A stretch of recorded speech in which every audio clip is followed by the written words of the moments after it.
Let me take you back to the early 2000s. I was just a kid, controller in hand, booting up a game I borrowed from my stepbrother, Metal Gear Solid 2 Sons of Liberty. I didn't know what I was getting into. I thought I was about to play a Solid Snake, sneak around, break some necks, save the world. You know, typical hero stuff. Instead, I got political conspiracies, digital warfare, post-truth narratives, and a whole ass lesson on the dangers of AI before Siri could even set reminders. This game didn't just age well, it ascended into prophetic territory. But before we get into that, let's talk about the game itself. If you went from Metal Gear Solid 1 to Metal Gear Solid 2 back in the day, the jump was insane.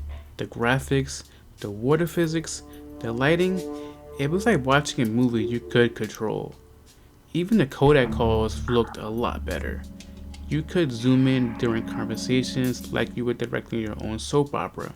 I remember sneaking around the tanker and almost getting caught. My heart damn near skipped a beat. That opening mission, man, chef's kiss. Snake boards a tanker to photograph the new Metal Gear, only to have a bunch of Russian soldiers crash the party. Classic Snake shenanigans.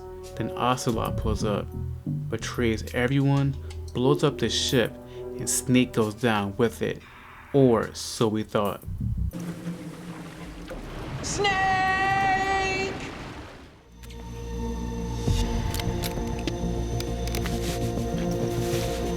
The terrorists call themselves Sons of Liberty. Sons of Liberty?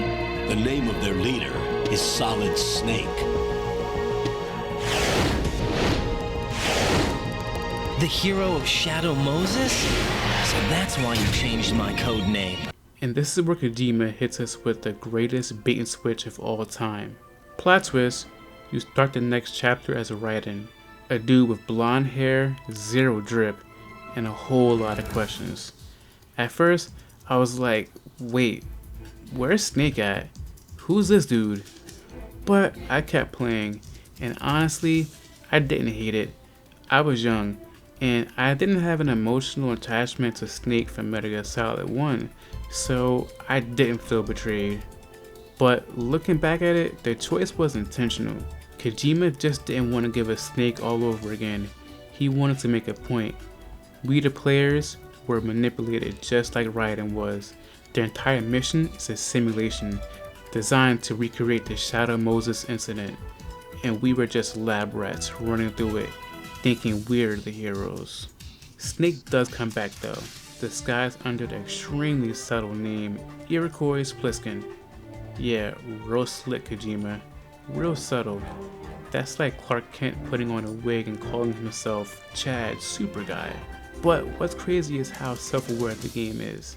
Everything is fake, curated, or manipulated. The enemies you fight, the mission itself, and people guiding you, none of it is real. Okay, here's where shit gets wild.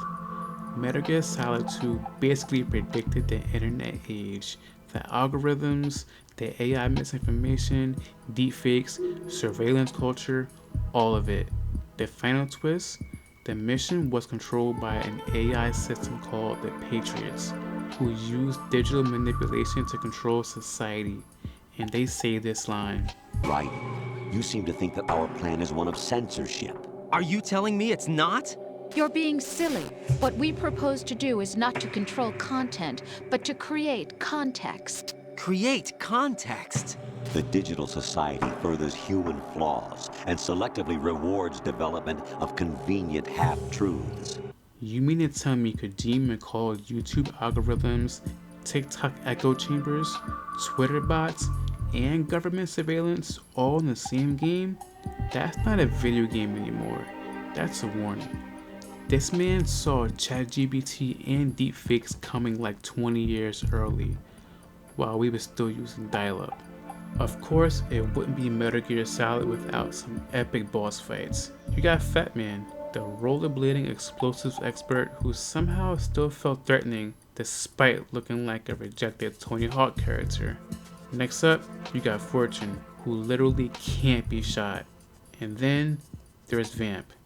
Vamp was, in the words of Kendrick Lamar, freaky ass nigga, he a 69 god. This dude defied physics, stab people like it was a ballet, and have more lives than your favorite anime villain.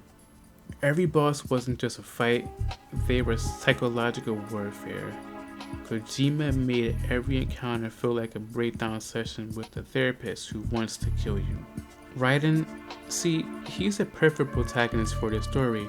Raised by VR simulations, guided by a fake colonel, and gaslit every step of the way. The more he learns, the more you realize he's not in control. We're not in control. Even Snake isn't really in control. The world is run by shadowy algorithms and data filters. And Rose, look, I get it, she's annoying as hell. All the "do you remember what today is" calls had me ready to unplug that damn codec. But her character is a part of that manipulation. Is she real? Is she AI? Is she your girlfriend? Or is she your surveillance handler? In the final moments of the game, Raiden finally breaks free, removes the dog tags, and Snake gives him one last piece of advice. You need to find something to believe in. Pass it on.